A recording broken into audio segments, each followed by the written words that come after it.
Ladies and gentlemen, welcome to the American Masterminds podcast. Each episode, we invite extraordinary guests who are masters of their craft. They're innovators, entrepreneurs, and of course, motorcycle enthusiasts who have made their mark in the world. They share their stories, insights, and hard-earned wisdom, giving you a front row seat to the strategies and experiences that shape their successes. So sit back, grab a drink, and get ready for an exhilarating ride as we dive deep into the minds of these exceptional individuals. Along the way, we'll uncover powerful strategies, gain fresh perspectives, and explore the limitless possibilities of what it takes to be an American mastermind.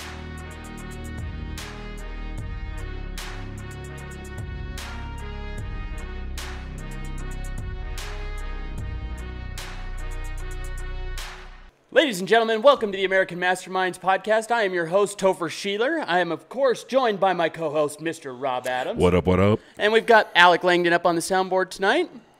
Ladies and gentlemen, we have a very special guest with us here this evening, the author of Buying Time, which is coming out March 14th, Miss Heidi McNulty. Welcome to the show. Thank you. Thank you for having me. Absolutely.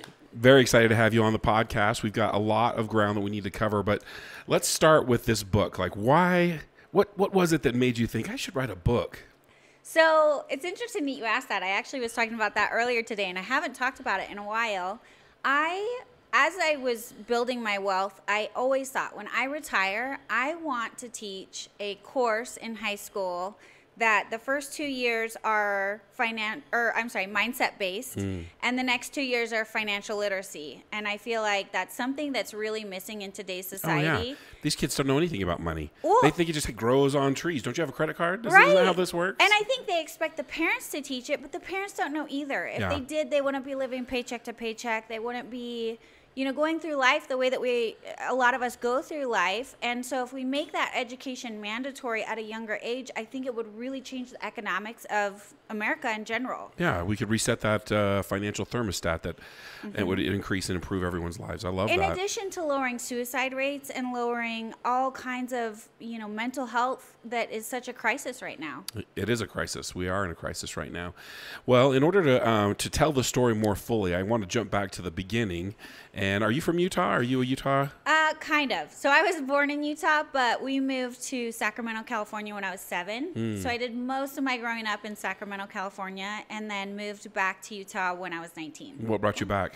My parents were actually moving back, and I ended up pregnant and didn't want to be the typical single mom in California that, is out with her friends while her baby's at home somewhere. So I moved with my parents. I didn't know anyone here, but I knew if I didn't know anyone, I could focus on providing a good life for my baby. So I packed my stuff and left a week later. So here we are, 19 years old. We're back in Utah. You don't know anybody. What was that like? I mean, what did the future hold for you? It was definitely really hard at first because I was a very social person. I had multiple jobs. I always had multiple jobs. So to move to Utah and not have a job, not know anyone, and be pregnant and hormonal was pretty hard at first. And then within a week, I got a job actually as a temporary at a staffing company, filling in for someone else who was on maternity leave, and ended up getting hired and working my way up through corporate America, starting at the bottom, and worked my way up and then opened my own company in 2015. Your own staffing company. Oh, wow. Wow. And so what kind of staffing did you focus on? So we did construction staffing, electrical, plumbing, and HVAC, and very specialized, not the one-size-fits-all staffing company where you don't do anything well and you just try and do everything. We did it very well, but only 3 areas. That's interesting. I've worked with many staffing companies, and I've found that those that specialize are the ones that you want to work with. Those are the folks that are like, I'm after this, and they're like, easy, I've got a bunch of those, rather than, well, let's see what we can, and they throw you a lot of unqualified people. 100%. If you don't know the electrical trade, how are you going to hire a good electrician? Exactly. If you don't know the ins and outs of plumbing, how are you going to qualify a plumber? And so that was definitely part of our business model was doing 3 things very well and only 3 things. And we actually grew really fast to the top 2% of staffing companies, and we were the only ones that only specialized in 3 areas. Wow. Everyone else, all the other big ones, kind of try to do everything. Yeah, terribly. They did them terribly. Yes. Well, that's very interesting. Well, I appreciate that. So you did that for, you said 15 years? So I was in staffing a total of 17 years, yeah. And after, and now you have your own staffing company, and what happened with that? Where did that go? So I built it up, and on the side, like I said, I always worked multiple jobs. On the side was building my real estate portfolio. And so I built up a $15 million real estate portfolio, and I was flipping 12 to 20 homes a year, and then also working full-time at my staffing company. And in April of 22, I sold the staffing company to my business partner and was retiring at 35. And it was really exciting. Again, kind of like we were talking before, I seemingly had it all. And then 2 months later, my husband of 15 years killed himself. Oh, my goodness. And I don't want to dig into too many details on that because that is deeply personal, but like, why? What happened? Like, where did this come from? Because it seems like you're living a picture perfect life. So. Yeah. So he had an extremely difficult childhood. His parents sexually abused him, physically abused him, mentally abused him. And then he joined the military at a pretty young age. And it reaffirmed his belief that everyone is out to hurt you and that everyone is out to get you. And so he did very well in the military because he was, hyper vigilant, a great soldier. Doesn't really doesn't blend well into real life. Yeah, it didn't transition well. He had PTSD really bad. There were so many nights, every night he woke up just drenched in sweat and my goodness. Smelled like he had worked out for the last 8 hours. And, the number of times I woke up to getting punched in the face or kicked, or he jumps out of bed attacking someone and lands on the floor. And so he really, really struggled. And in 2017 was his first suicide attempt. And luckily we got him in time and got him checked in to a hospital. And then he did really well for a couple of years. He was on his meds. He was going to counseling. And then his counselor moved, so he stopped going to counseling. And then he stopped taking his meds and ended up back in the hospital for a second time, again, a month at a time.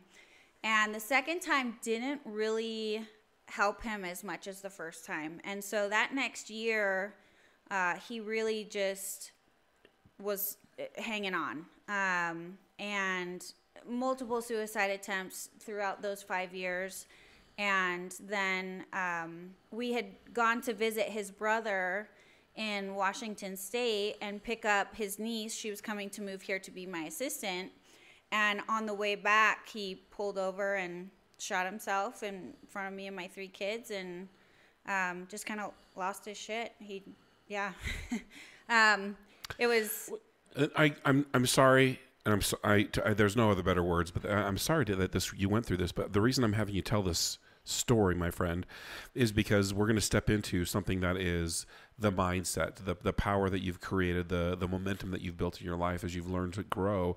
And I want our listeners to know that it's not always, rainbows and sunshine. It's sometimes you've had some very difficult obstacles to overcome and seen some terrible lists like could end your. It could end you, and maybe not your life physically, but like it could put you into a place of a victim mindset. It could put you into a spiral where you don't recover. Yeah. And so I'm really wanting to spend a little bit of time in this space, and not so much just to kind of rub the salt in, but so people can understand this story isn't just about rainbows and unicorns. Yeah. No, it's definitely difficult, and I think, I didn't realize how rough things had gotten until he was gone, and then it was like, wow, like we've been in here for 5 years. Yeah. And I think, when you're going through life, and even, when you're working hard or you have multiple jobs, you're on the grind, you're in it. We don't ever take that step back and look from the 5,000 foot perspective to see like, okay, is this healthy? Is this really the way life should be? Is this what I want for my life? And you're just in the grind. And I had always been very goal-oriented and focused on what I could do different and what I could do to be my best self. But I also, in that process, didn't really understand, how I could be happier. I really focused on like, okay, I need to focus on the positive. I need to do this. I need to do this. But I never really understood how happy you can be, because that's just the life that I had been living for so long. Okay, so now we've got to this point. Now you have how many kids? 3 boys and a stepdaughter. And a stepdaughter. And you are alone now. You don't have this partnership, but almost the partnership may have been prohibitive because you were carrying this for 5 years, this suicidal, depressed, or happy, or you just never knew where you were going to be in this relationship. And a relationship is such a huge part of your life that if it's not healthy, then everything suffers. It's the big 3, right? There's your physical health, and we can go into that. But and so here we are, kind of in this space. I would almost feel like you would be just disoriented, almost like what the heck happens next? Yeah, I was definitely a zombie for a month or 2. Just didn't really know. I didn't understand. I couldn't comprehend like what had happened. And it's interesting that you bring up physical health because those 5 years I actually developed really, really bad, debilitating headaches. And just pushed my way through it and went to doctor's appointments and they're like, it has to be stress. And I'm like, no, I'm not stressed. I'm fine. Like, and after I sold my company and after my husband passed away, my headaches went away. Weird, right? So yeah, so it's again one of those things where like when you're in it, you don't realize it, and then in hindsight, I was like, wow, I was really stressed. I really had a hard life, and isn't that I strange didn't know how we it was can? just Yeah, my life. Yeah, a fish doesn't know it's swimming in water, right? And I see this a lot where people are like, no, my things are great, and I'm like, how can you absolutely say that? Because from my perspective, you're swimming upstream. Like you're really working hard just to maintain status quo. Yeah. And it's interesting that you bring up swimming upstream. So my counselor, as I went to counseling, took my kids to counseling right after. And my counselor said, like, you have a habit of swimming upstream. And she's like, you're the strongest, fastest swimmer. And she's like, but you would get so much further in life if you would just turn around. And that was really eye-opening to me. And I was like, wow. Like, I never kind of saw it that way. I never put 2 and 2 together and just always focused on being the hardest worker in the room, always focused on trying to be positive. But life didn't really have to be as difficult as I was making it. Do you ever listen to Abraham Hicks? Interesting. They use the going with the flow, swimming upstream language quite often to describe like being in the vortex, being in your place, being in flow. Yeah, being in flow. And the thing that when I first discovered Abraham Hicks, the thing that was interesting for me is that I realized that I'm a swimmer too. I have been just on the grind, just going at it. And then when I could surrender and go with the flow, and I had a hard time with that word, surrender. It's a hard thing. And I'm going to ask you, and this is something to think about, but maybe we could talk about it in a minute. But I have been asking a lot of people, like, what is the difference between surrendering and settling? Because I feel a lot of people are settling anymore. I feel like my answer would be that surrendering is having awareness and the 5,000-foot view as well as the, close up, what you're looking for, what you want, and allowing it to happen instead of settling, I think, is done without awareness, and you're just, it's definitely how I live my life. I didn't have awareness that it could be better. I didn't have awareness that it was abnormal. I think there's a lot of conditioning in life where little things happen, then those little things become bigger and bigger and bigger, and you get to a point where you don't really know how you got there, but you got there from settling for that little thing the very first time. Right. The little decisions. And not having awareness that wasn't your journey that you wanted to go down. That wasn't your 5,000-foot view or your, 200-foot view. Yeah. It didn't align, but you allowed it to happen out of awareness. And whereas I think in surrendering, you're very clear on your goal. You're very clear on your vision. You're very clear in the direction that you want, but you're allowing it to happen as it does without forcing it and, pushing or thinking that there's only one way to get there. You know where you're going, but you're surrendering to how you get there. Yeah. Wow. Great answer. Thank you for that. I've been thinking about it quite often, and I feel like here at the American Masterminds, we focus a lot on a language that we use often is intentional living. And intentional living leans into surrendering. The thing that we are working on as a whole, and maybe not consciously that we've discussed it, is accepting it unfolding the way that it does rather than the way that we want it. We're all very under the illusion of control. Like Yeah. I believe I'm in charge of my life. Yeah. I'm not. Yeah. I'm in charge of how I react in my life, and that's it. Yep. Because life happens. All right, so Go ahead. I'm still going here. I'm on a roll, You got it. Topher. Keep going. So here we are. You're in this place. You've taken that few months. You're kind of getting your head right, and you said that you started investing, flipping, and doing these different properties while you still had your staffing company.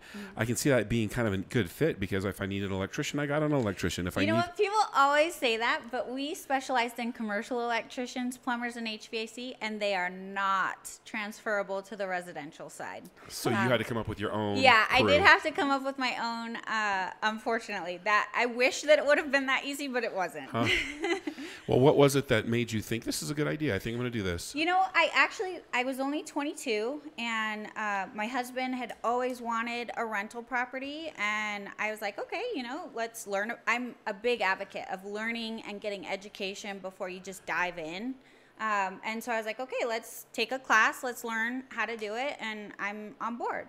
And so we took a 12-week, pretty intensive course with Matt Atkinson, and it was awesome. And during those 12 weeks, we bought a house, we renovated it, we refinanced it, and then at the end of that house, and my husband helped a lot with that first one.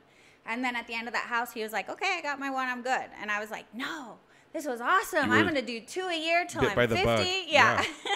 Like everything I do in life, I go big or go home. And so I just started doing it on my own. I was working full-time and then working pretty full-time on real estate at night as well and on the weekends.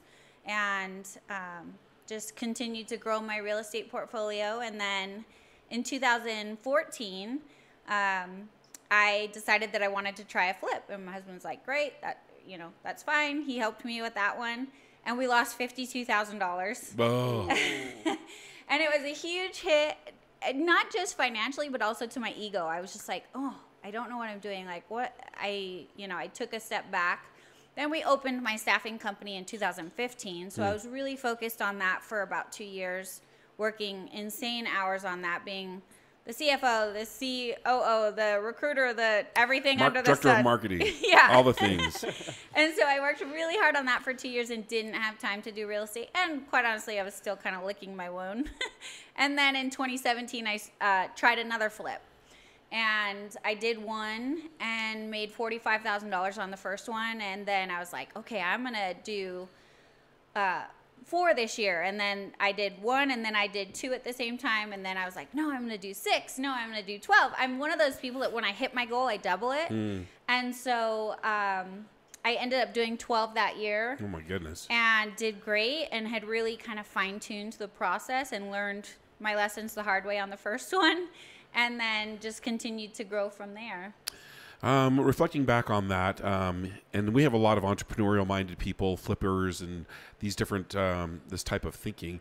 What was the big lesson that you could say to a first-time flipper? And number one, shout out to Matt. That guy is amazing. He's amazing. I would not be where I am today without his education and his guidance. For sure. And the thing I like most about Matt is he's authentically Matt. There's no show happening. This is all for real. Well, but it's also been really fun, I think, to see his transition over the years. He got into Tony Robbins about 2017, and the Matt he was before Tony Robbins to now is very different. Really? Yeah. I should get to know him then. Yeah, because I know that Matt. Yeah, no, I think a lot of people struggled with Matt before, and Matt is such an evolved person today. He's heavy in Tony Robbins and has helped me in the Tony Robbins journey and personal development journey as well as real estate. And I think he's just gained a lot of wisdom over the last, if I had to guess, I'd probably say 7 or 8 years. But he's really changed as a person as well and grown. Interesting. I'll have to get to know him again because I haven't been around him since about then. I was new in real estate when I met Matt, and he was big energy. Yeah. And so I think I would like that to get to know him better. So anyway, back to the advice on the first flip. Like this is the big lesson was. So I would say the major. There's 2 major lessons that I learned on that flip. One was that I didn't know my numbers and I trusted wholesalers on the ARV. The ARV that I was given. ARV for you guys means. After repair value. Okay. So the ARV that I was given from the wholesaler, and I didn't know any better because you need to know ARVs a little in rentals, but you need to know your ARV a lot in flips. It is a much more important number in flips. It's your bottom line. Yeah. And so my ARV was off, was high. And I bought the house from a wholesaler. In hindsight, well, over the years, I learned wholesalers make money on selling you a great ARV so that it sounds like a great property and you're going to pay more for it up front. As I learned on that one, I checked my own ARVs. On my first several flips in 2017, I had 3 different realtors pull what they think they could sell it for as though they were going to sell it for me. So they needed to give me accurate information, and I would compare the 3 numbers until I got better at the ARVs. Okay. So just for you folks out there, people who are flippers and investors have their own language. Sorry. It's okay. No, it's okay. And so ARV, after repair value, is I'm going to buy this house just for the sake of easy math for $100,000.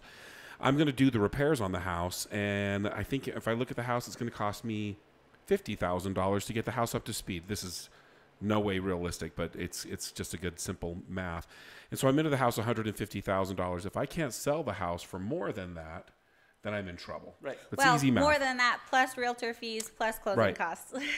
Right. So okay. So even there's fees on top of ARV. Yeah, and hard money if you had to didn't pay for the spend money. 100 of your own up front, then you've got hard money interest fees. So that was another area where I kind of learned to fine tune my numbers. The hard way. That's a tough one.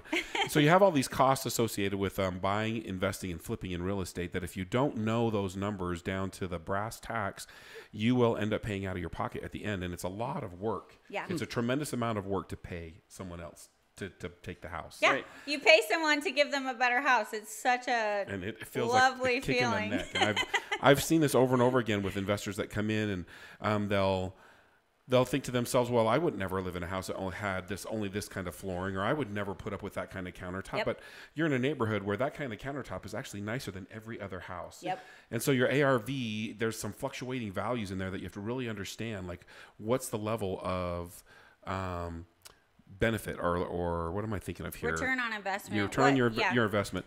Does this house need to be marble? No. This house is in a neighborhood where a nice laminate would ring the bell. Like it would be a great thing. 100%. And so there's a lot to investing that I find it fascinating. That was the other lesson we learned, is that it was my first flip and I was like, oh, I'm going to make this house so beautiful. I'm going to do all the things that I would do. I completely overlooked the budget for what I thought someone would want. And it was a $300,000 home. Yeah. Like they don't expect to have a tile backsplash. They don't expect to have tile floors or real hardwood floors. They don't expect, there's a lot of things that I learned that I over improved that house for the price point and for the market value. And then we also did a lot of the work ourselves, which we're not painters. We're not, well, my husband was a carpenter, but we don't do that for our profession. And so we can't do it as fast as they could do it, which adds up in hard money. Yeah. Which in the long we're saving money doing it ourselves. 100%. No, you're not. You're tripping over a dime to pick up a penny. Yeah. And that was one of the major lessons I learned on that one, was that I need to pay professionals to do what they do best and in the time frame that I need them to do it in, versus I have to work till 5. I can work today from 5 to 8, and it takes me a week to paint the house when a painter could have done it in one day. Yeah, and been done and out. Yeah, that's one of those universal hard truths. I think everybody has that story. Yeah. Well, and pay the people to do what they need to do. And I think there's balance to that, right? Like I definitely got to a point in my life where I would pay everyone to do everything, and my husband Rob is like, "Babe, we can do that ourselves," and I'm like, "Oh yeah." Like, so even just coming back full circle to the other side of that, where I don't have to pay everyone to do everything, there's times it makes sense and there's times it doesn't. And you've got to really know the math, do the numbers, and figure out what's the best choice. Yeah. So investors out there, listen up. This is a big lesson. I haven't met an investor yet who hasn't had this lesson in some way, where hard money's bit him in the butt, or they over improved. I'm trying to think of the right words for that, but you get what I'm saying, is like we're putting marble throughout this house and it doesn't need it. And so a lot of those things are happening. So now here we are, we're investing. We have you own you own rentals, I would assume. It's rentals that you're Yeah, owning? so I had 86 rentals at my peak, which was about 18 months ago. And then when my husband passed away, I ended up selling some, and I'm still selling more. So it's a big process, buying and selling. You started when you were 22. Like, what did you use as capital to get into your first opportunity? Yeah, so it's in my book. I am very disciplined. So when I got married, I had just turned 20, and I didn't realize it. My husband was 15 years older than me. He had 20 grand in credit card debt. Oh, no. I was always very, very just debt stressed me out. So I was always very good at not having any debt. I didn't ever have a lot of savings, but I never had debt. And he's the opposite. He has debt, but he's really good at saving. And so together we came up with a budget, and we paid off his 20 grand in debt in 14 months. And wow. It kind of started, actually. I put our debit and credit cards in a manila envelope in our purse and our wallets. And on the outside it said, "Do you need this?" And every time we would go to check out at the store, I'd look and be like, "I don't really need that shirt. I'll put it back." Or if I was going to get, a coffee or something, I'd be like, "Oh, I don't really need this. I'll put it back." And so it started by paying off his debt literally $5 or $10 at a time. Because every time I would say I don't need something, I put that amount towards the credit card that minute. And so we started, for the first 6 months, it was $5, $10 at a time. And then we realized it was about $2,000 a month that we had gotten to. And so we just put $2,000 a month to the credit card until it was paid off. And then by that time we were used to it. So we just put that $2,000 into savings every month and saved up enough to do our first rental. And then what we did for the rental is we bought it with hard money, fixed it up with our own money, and then refinanced it. That covers all of your hard money, gets lumped into the mortgage, and you're really only out. Some people get their rehab costs back. We didn't get our rehab costs, so we were really only out 16 grand. So let's just really quickly, hard money is? Hard money is typically an investor, but it's somebody else's money, and they loan it to you and purchase the property with their money, and your name is on the deed, but you have a loan to them, and your loan is back to the house. And so this isn't a bank. This is just somebody that happened to have that money in their back pocket. Yeah, so sometimes it's people with a great, retirement fund, and a lot of them will put them into self-directed retirement funds so that they can make 12, 18% on their money, lending it out as hard money lenders versus the 7% you get in the stock market. Other times it's people that just have a lot of savings and want their savings to work for them. So there's several different ways to be a hard money lender, but definitely higher interest than you'd get in a typical savings or a retirement account. The tricky part about the hard money, listeners, is that hard money has a very direct timeline, that if you want exceed your timeline, then it gets very expensive. Yeah. And so you want to look at it and be like, okay, 90 days or whatever your time frame is, and then kind of double it. Everything takes twice as long and costs twice as much whenever you're doing anything for the first couple times. Especially in this market. Yeah, especially this market. And so you want to be very generous with your time frames. You don't want to be skimpy on those at all, because it gets expensive to be late on your hard money loan. Yeah, for sure. There's usually an extension fee, which the lenders that I work with is 1%. So you're paying 2 or 3% up front as a loan origination fee, and then every time you extend is another percent plus the 10, 12, whatever interest rate you're getting that is paid monthly. Oh my goodness. Right. And so we're talking about hundreds of thousands of dollars, and 1% is significant. Right. Yeah. Right. All right. Well, good stuff. So now we've invested, we've built the portfolio, we've built it up, we're selling it, we've had rentals, we've done all these different things, and you've decided, I'm gonna write this book. What was the inspiration to do that? So kind of my lifelong dream when I was younger, I would always call it my retirement project. I'm like, when I retire, I am going to teach a financial literacy class in high schools. And then as I got into personal development, it kind of transformed to, I'm going to teach a financial literacy class for 2 years and a mental health class for 2 more years. So really, and it still kind of is my retirement goal. I would love to put curriculum together that's mandatory in all high schools, where the first 2 years are financial literacy, teaching kids about credit scores and how interest works and how compound interest works and how, different investments work. And then also, some mental health and personal development, and help them realize who they are, what makes them tick, what are they passionate about, how can they turn that into a money-making machine so that they're enjoying their work and not just getting a job. It's interesting that you put those two together, because at first when you say mental health and financial education, they don't seem to relate to one another. Can you tell me more about how those tie together? Yeah, so finances is the number one reason for divorce. Divorce is one of the number one reasons for mental health issues in children. I think that on top of that, financial stress is hard on everyone. And I think that money, I know money is one of the number one motivators in murder.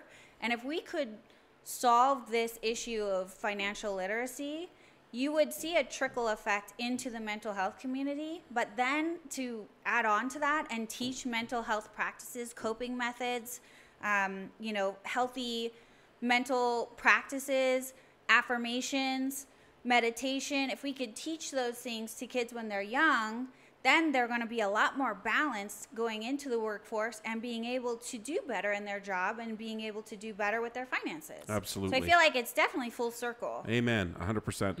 One of my early mentors told me my amount of success, or the amount of money that I'll make in my life, is equal to the amount of stress I can manage in my life. Not how much I can take, but how much I can manage. The better I am at managing crises and solving problems and navigating through these roads, the more value I bring to the market, is pretty much what it is. It has nothing to do with I'm smarter or better than. I can keep a cool head when others are losing theirs. And there is some tremendous value in that when it comes to high dollar timelines and investment strategies. I think there is, but I think that there's a fundamental issue that most people miss in that, and that is that even if you can take the stress, can your body take the stress? That's why I say managing levels, it. Yeah, the cortisol levels, the stress, the headaches, the stomach issues, the GI issues, all of that stems from managing your stress. So even if I'll speak for myself, I thought I was managing it well,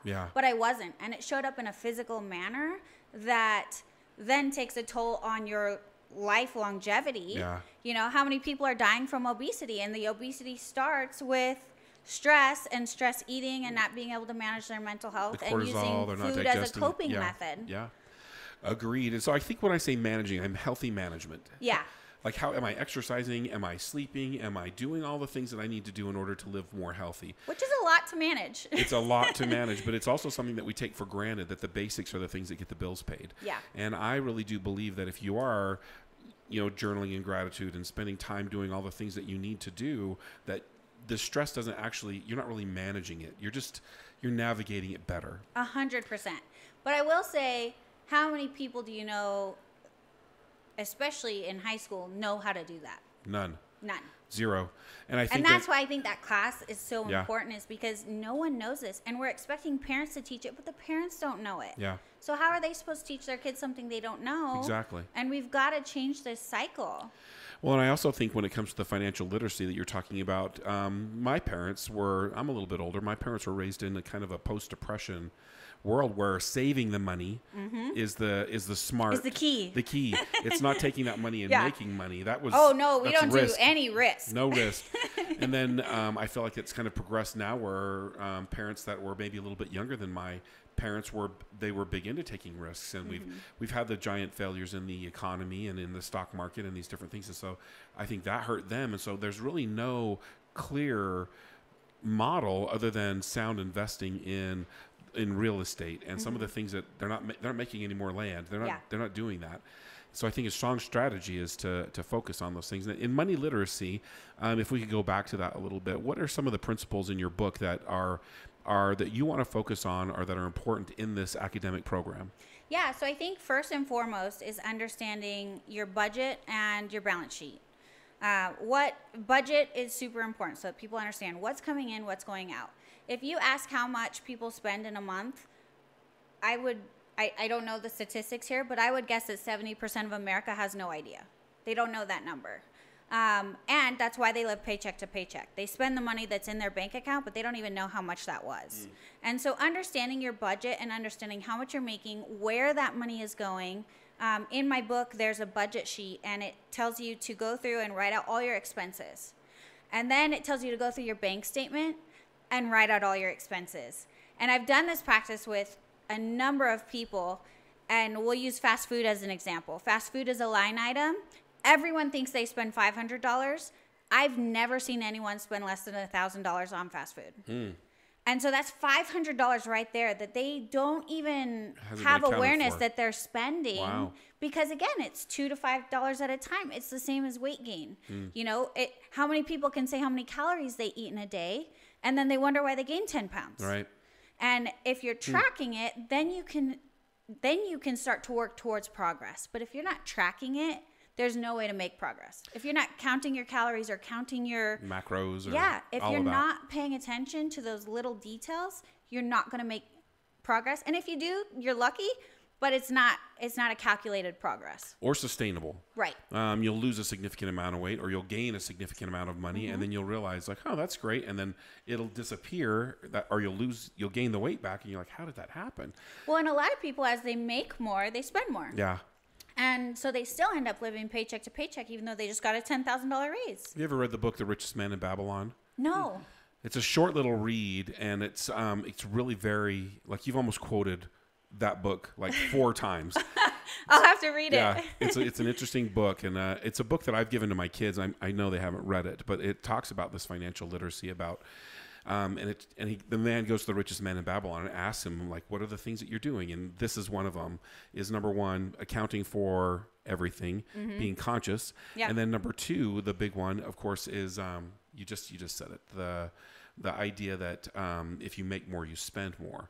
And the reason that you've had the success that you've had is because you paid off a debt, and then you were used to not making that money. We only lived on 50% of our income for years.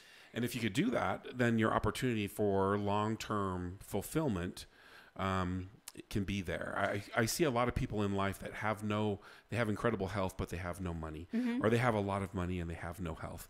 100%. And so there's not a balance in there. And so living in a budget can create that balance. Yeah, it creates a starting point. And I think that's why my book is more, and why I'm more focused on youth, because I think, you know, coming out of your house and getting an apartment or things like that, it's a lot more affordable to start living at only 50% of your income. When you already have a mortgage, you already have a car payment, you already have credit card debt, it's a lot harder to cut back than it is to just start well. Smart. And so that's why my book is more targeted towards, I would say my ideal reader is 16 to 25. But it doesn't mean that those principles wouldn't still work for older people. It's just going to be harder because you're going to have to cut back. And just like a diet, no one likes to cut, you know, their midnight calories. Snack out of their diet. Yeah. No more soda for you, buddy. Yeah, no more soda. That would be really hard for me. Rather than just, I never drank soda. Right. If you never tasted it, you don't know what you're missing. So that you named the book Buying Time. Tell me about the name. So Buying Time, the name actually came from my husband passing away. And I was eternally grateful that I was fortunate enough to be able to take the time to heal, focus on my kids, be there for my kids 100%, afford to take them to counseling, and do all of the things that, for me, bought time in the healing process. I think a lot of widows end up, 5 years later, still single because and sad because they never had time to heal. They had to go straight from their husband passing away to figuring out how they were going to pay their bills, still raising their kids, still, 100 miles per hour, never having any time to reflect and heal. And for me, my wealth journey afforded me the time to heal. And that was the most valuable thing that I could have in my life, was the time to heal, and so that I could move forward in a healthy way and still make a positive influence on the world. A positive influence on the world, man. Heidi, you're speaking my language. I love this. So we've talked about your financial awareness and education. We've talked a lot about your path financially. Let's talk about the mindset journey that we started out on. When did that really begin for you? So that started when I became a millionaire. And I went to a celebratory dinner with my friends. I bought them all Ruth's Chris, and I was like, yes, I'm doing it. And the next day, I was just so like, well, my life is still the same. Yeah. Like, okay, I went to a cool restaurant, but like, my day still looks the same, and I'm still not like incredibly happy. I thought I was going to arrive at some destination. And so that was when I kind of looked at it and said, you know, I have to be missing something. There has to be something that I'm not doing or not aware of that I need to learn. And so there was just a general feeling of something missing. Yeah. Okay. Yeah. I think I've envisioned becoming a millionaire as like this elated, you know, this is wonderful I've made it. Arrival. Yeah. And so Matt encouraged me to go to Tony Robbins. I went to the UPW event in California, and it means unleash the power within, folks. Yeah. There's a great book about you can read about it. It's a great book. It's a great conference. They even do them virtually now, which I prefer because I don't love the screaming and dancing. But So you went to California, UPW. Did you walk on the coals? Yeah, I did. Did you burn your feet? A little. So just so you know, UPW, Unleash the Power Within, is a conference with anywhere from 3,000 to 5,000. There was 16,000 at the one I went to. Oh my gosh! Crap! And these people are fanatical. Might be too strong of a word, but not by much. Not by much. These people are excited to be there. Yeah, I think it's interesting because, you know, before I went, I was like, oh my gosh, he totally like leads a cult. This is so weird. Yeah. Like they're so fanatical about it. And then you get there and you go through it and you're like, oh my gosh, I love this guy. Yeah, I'm having a lot of fun, and I learned some cool things. I learned so many cool things. During the conference, the whole time, he'll stop and he'll have this big screen behind him, and there's this fire, just this fire blazing, and he's like, this is what we're going to do. We're going to walk on fire. He's priming you. Yeah, priming you. Excuse me. He's priming you for this walking on fire. And You it literally goes, walk across coals. yeah. And then you're in this room, and he's talking about it, and the room is literally like 55 degrees. It is freezing cold in whatever room Tony Robbins is doing his thing in. He likes the rooms chilly.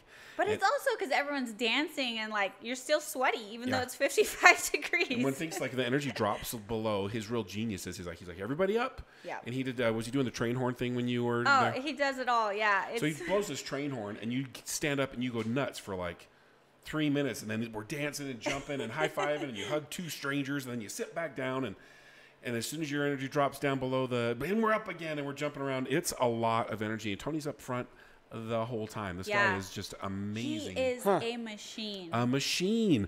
And unless you go to he's it, pretty old, and to still be, you know, up 12, Yeah. 14 hours speaking, Yeah. and that excited and that energetic is just insane. it's insane. And what he has to do to prime and get ready for that, mad respect for Tony.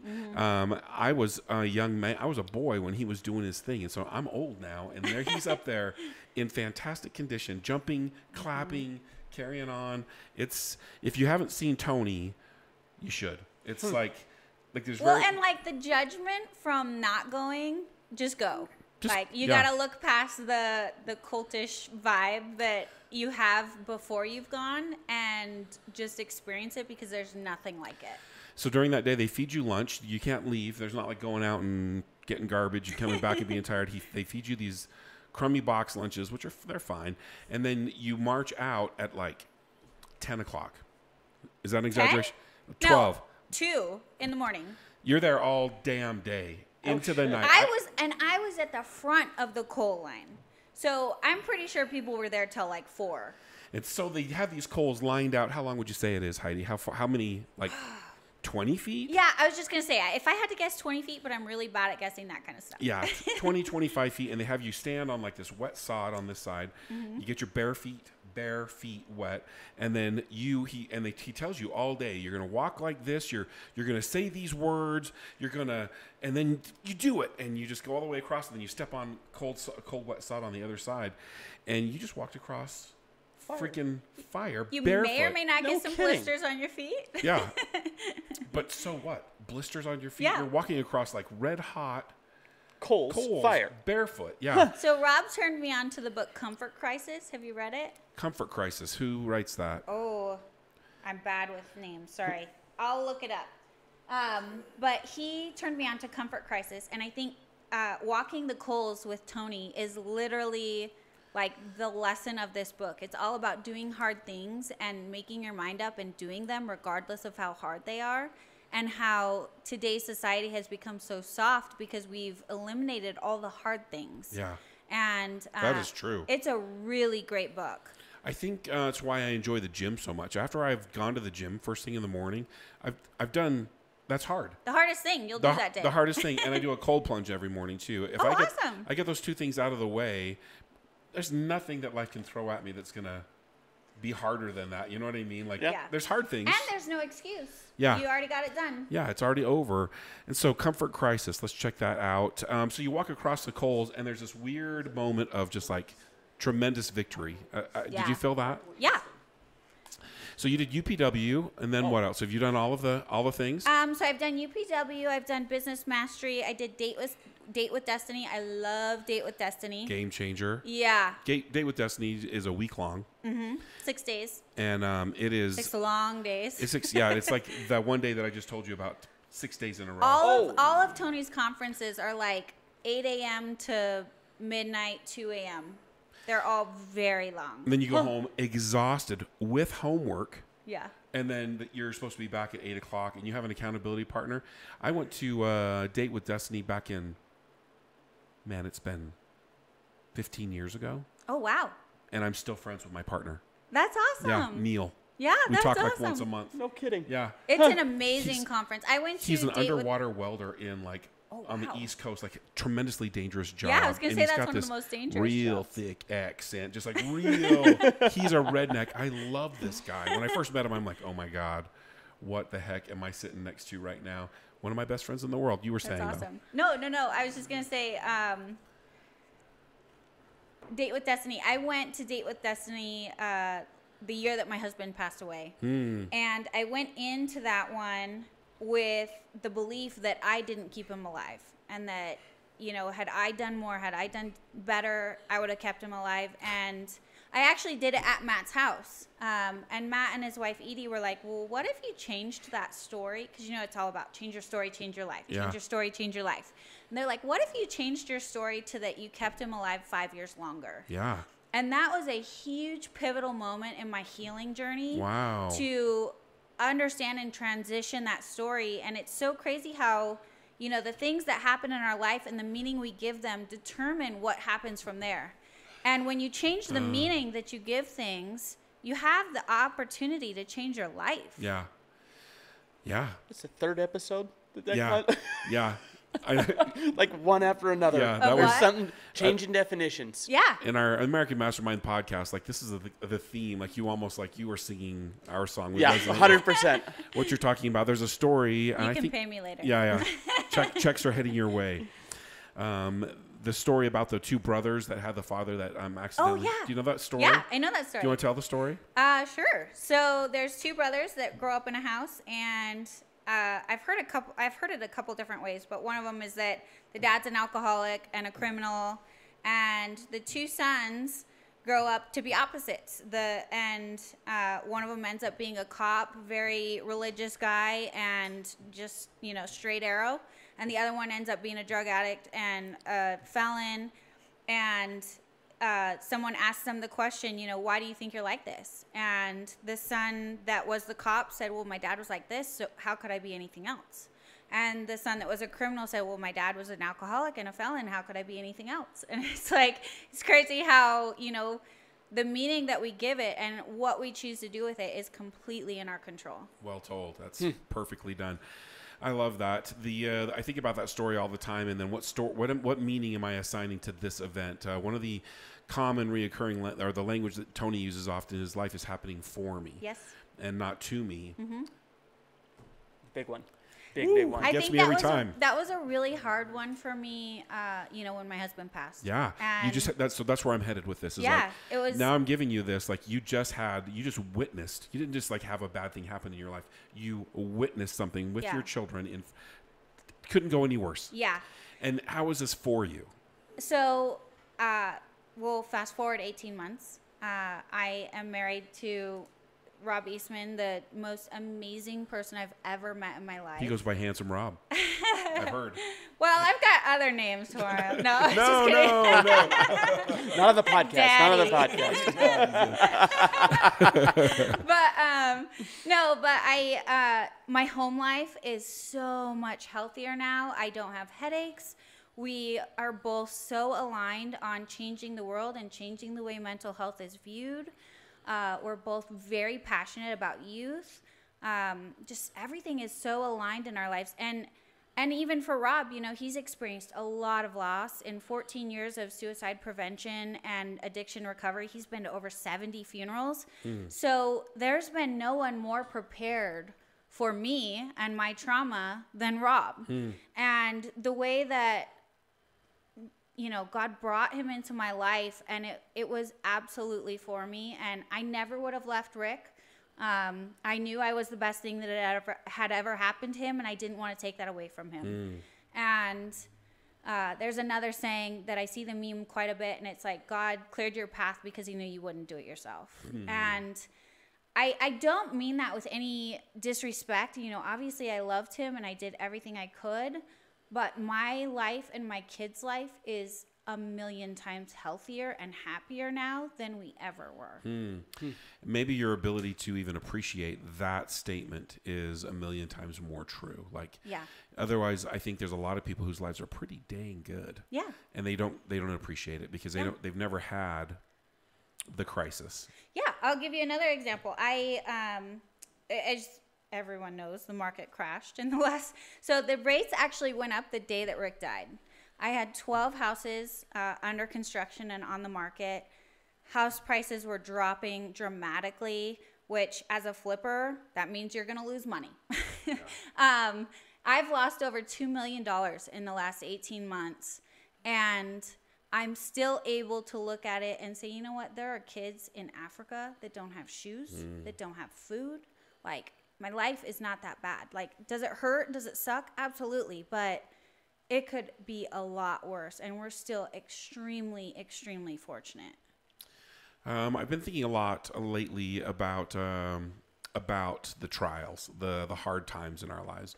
And one of the things that I'm coming to, one of my favorite movies is The Matrix. I don't know if you've ever seen The Matrix. You know what? I haven't. I'm one of those people that if I didn't see the first one, I won't watch any of them. Yeah. You only So need I to haven't see the seen first Star one. Wars. Yeah. I haven't seen. It's not for everybody. It's not for everybody. But there's a part in the there's a part in the movie where the hero is talking to the designer of the Matrix, and the designer says, well, one time we've created a Matrix where everybody had everything and everybody was happy, and it failed miserably and quickly because of all of the people are made to find and solve problems, or even I want to say create problems, and they don't appreciate unless they've suffered. And he kind of goes on to that, and I think about this, not his quote per se, it just kind of came to my mind, but I think about my life and how good my life is. I'm so blessed with problems. I've got some great problems. I used to pray for these problems. And I've taken a moment, and I've stepped back in this past, as I step into 2024, to think all of this stuff, all of this shit that's happening in my life that I'm so mad about, I prayed that God would give it to me. And here I sit mad about it. And so I think about that often, and I think about all the problems that we have. And I know that comparatively speaking, my life is so much more, I'm so much more financially blessed than those poor children in Africa, as you say. But I've been to Africa, and I've seen those children, and they seem pretty happy. Yeah. The comfort crisis, again, I'm going to go back to it. It talks about that. And it talks about how kids today suffer with anxiety and depression because of snowplow parents and helicopter parents that have removed all obstacles from their kids' way, that they don't know how to deal with problems because they've never had to. Oh, man. And then they get out on their own. And things really fall apart. And so Rob is really, really passionate and great at helping parents understand you've got to prepare your kids for the future. Don't shield them from it. Don't protect them. Prepare them. And I've learned a lot from him as a mom. I was definitely a helicopter mom until I met Rob, and now I'm getting better. Yeah, he's like, whoa. Let's see what happens here. Well, like I wouldn't let my kids walk to school. Even my son was in 6th grade and I wouldn't let him walk to school because I'm like, no, what if he gets kidnapped on the way to school? And Rob's like, seriously? Yeah. And I'm like, yeah, seriously. And he's like, they're walking to school. Yeah, let's just risk it today. Like, it's going to be okay. Yeah. He's like, what are they going to do when they're 18 and you're not there to walk them across the street? And I'm like, I don't know. It'll be fine. But it won't be, you know? Like, at the end of the day, those are the kids that end up having anxiety and depression because they can't cross the street and they can't talk to people because they don't know how. Yeah, we think we're doing our kids a tremendous favor when we're actually, and this is a strong word, handicapping them 100%. for stepping into adulthood, because I know my daughters, my older daughters, they are victims of helicoptering. And it was a kick in the pants for them to step into the real world. Yeah. And to be, you mean I have to stay here the whole time? I have to work all day? Like all of these like weird ideas of adulting. Yeah. And they're doing great. Super proud of my girls. But I can see us doing that as a culture. Yeah, in hindsight, we can do better at preparing. Yeah. And I definitely could have done better. I'm improving each day, but I could have done better the first 17 years of parenthood. Yeah. My youngest daughter, she's going to be the toughest one. She's, because there's a lot of like, it's just dog food. It's just, look how shiny her coat is. She's fine. Where it's like before we're going to the emergency room, you know? 100%. Oh, fantastic stuff. So you did a lot of Tony Robbins. I'm sure you've read a lot of books. Yeah. You've had. I haven't read as many books as I should, but I'm doing better this year. Nice. Even Audible, I count that as reading. Yeah. So, and then you said you hired coaches. Yeah. So and Dave Austin, my mental coach, is actually in my book as well. We did some parts where we interviewed him, but I hired him 6 years ago. Sorry, I could be wrong there, but I've worked with him for a long time, and he does really performance coaching. So he works with a lot of like professional athletes, NBA, NFL, like a lot of professional athletes and college teams. And he also does business coaching. So we hired him to coach our business executive staff so that we could get along better because we were struggling. And then I was like, you know what? I think I should work with him one-on-one as well. And he really helped me. I had calls with him every week, and we would work through what my issues are and different ways to look at it. He has a great book out called Be a Beast. And it talks about all the different strengths that animals have and how if we implement those strengths and utilize the things that they do, you know, all the skills that animals have just from developing over the years, you know, we can really help ourselves do better mentally. As we are talking about mental health, and we talk about creating a stronger or a higher vibration, an attitude of gratitude. A lot of the Tony that I'm bringing with me in the events that I've learned in my the workbooks that I still review, we've brought into the American Masterminds. But what is your let's say your morning routine look like in order to have the strongest mindset for the day? Yeah, so so every year, the first Saturday of the year, I go to Matt Atkinson's conference, and it's called Blueprint. And you set your goals for the year, you review your accomplishments for the prior year, take some time to be grateful for what you've accomplished. And so I went to that a few weeks ago and have changed my routine for this year. So now I get up at 4:30, and we go to the gym. We have a 5:30 workout class. And work out, and then come home, take my son, until tomorrow, I take my son to school. Tomorrow, he's riding the bus, going forward, because I'm letting go. All right. Progress. So I would come home, take my son to school, and then I take a shower, and I listen to a book for 30 minutes, and then get my day going and work on the different businesses. We've got kind of a lot going in several different directions, and so work on that, and then we have the gym. We have a few gym classes in the evening as well. Very good. Yeah. I love that you have a strategy, and I think that that's important for our listeners to know, is that having a strong mindset or a powerful mindset, a place of abundance, doesn't just happen. We're not naturally predisposed to feel good.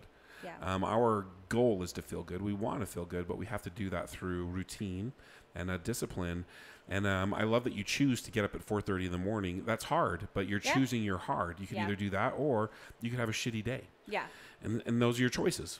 And I know that when I go on vacation and I'm not sticking to my routine, thank you, that I have a great vacation, but it's also difficult because I miss moving my body in that way. I miss and then it gets so hard to come back and get back into that good flow. routine. Yeah. Like I feel like it's easier when you're, in a habit, and then once you ruin that good habit, getting back into it is twice as much work. So I enjoy meditating on vacation. I enjoy taking that time and finding my center because it's actually easier. I'm on vacation. I don't have all this extra noise. Like I've got to be sure that I get up and call Heidi, and I got to be sure I do this and that and the other. Yeah. I don't have that. I've just got a place where I can be still. But I've also become the guy that looks at the gym before I'll book a place. Before you book a place. Yeah. That's good. Yeah. How's their gym? Do they have a pool? Like, what can I do? What are we there? working with here? Yeah. Interesting stuff. So as we put together the buying time, we're talking about the power of the mind. We're talking about the power of those small incremental changes financially that build wealth. How can we find this book? So it's going to be on Amazon, and it launches today, March 14th. And so I'll send you the link so we can include it in the description, but you can buy it on Amazon, and then after a few days, we will know if I made the bestseller list. Amazon gives you, I think it's a 3-day period to see how much you sell, and then from there, they determine if you're a bestseller, international bestseller, where you rank. So everyone should go buy it today so that I can make bestseller. Nice. And then it will be available in paperback and hardback on Amazon as well. Beautiful. And so this book is something that I can see a couple of different targets. Like if I was a parent, I would want my 14 to 25-year-old person to read this, and then I would want to read it and be able to have a conversation. Mm-hmm. Like, this is how it works. This is what I learned. This is what I've discovered. So that we can kind of create that financial literacy with those who matter the most, and that is our kids. Yep. Then the second person that you would want to probably read this is those outside that group that is just looking for some direction, looking for some structure. Tell me more about the budget. The vocabulary of financial literacy it's its own language, and so it can be intimidating to step into a world where they're talking about your bottom line and your repair after value prices and different things like that. And I know you probably don't go into all of that in your book. But I go into quite a bit of it. It's pretty detailed on the financial literacy side, and then the mindset side is the last few chapters. I love it. And so let's get this book. Is it a long book? Are we talking about like a... No, it's about 130 pages. So not extremely long, but not extremely short either. Right. And is this a book that I want to read in a quick hurry? Is it something I want to just take little bites out of? Like, how does it work? So there's actually a workbook that comes along with it. It'll come in the Audible version. You'll be able to download it online. And then when you get the paperback or the hardback, it will come with a workbook. Nice. So if it were me and I were you, I would do this, sitting down so that you can do the exercises. But it's definitely something you could listen to on your way to work and then use the workbook when you have time. The workbook reviews everything and then has some action items and things that you can work through so that you can actually implement what you're learning and not just hear it and then on to the next book. As you were writing the book, did you have a writing coach? Like, have you written before? Or like, how'd that go? I have a ghostwriter that I worked with, and so we did a lot of interviewing. She actually did most of the writing, but a lot of the writing was also me from our interviews. Okay, very good. I love that. As you write a book and you put these things together, you realize the amount of detail it takes to illustrate your point clearly, and it changes your perspective on books. All books. Yeah. And so you have a different appreciation for a well-written book. 100%. I'm excited to read this book and to share it with my friends. We will include the link. Go out and get the book today. Take a look at it. Improve your financial literacy, but more importantly, reset your children's financial thermostat and help them understand the value of the small incremental changes and the power of a mindset in those areas. I think that is one of the most healthy things besides teaching you how to have a healthy body and a healthy relationship. Those are the three big things we need to know in life to be successful as adults. Anything else you'd like to add? No, I just appreciate you guys having me. It's been a blast, and I just really appreciate the opportunity. Oh, you're so very welcome. You've been amazing. We'd love to have you come back after your nationwide bestseller or international bestseller. That sounds great. And talk about what you've learned along the process, because it really is an adventure that you're on, and there's still more chapters to write. Yeah. Absolutely. Very good. Topher, you want to add anything? I think that's amazing. I can't wait to read it. Awesome. Thank you. Absolutely. So thank you for listening to the American Masterminds. If you have enjoyed this episode, please like it, share it, subscribe, and let us know in the comments what you liked about this and what we can do to improve. We're always trying to bring you value along the way, and that value always includes mindset. It always includes financial knowing of your finances and the financial literacy that we were talking about. We're grateful that you have enjoyed this today, and thank you, and come again. Thank you. Thank you.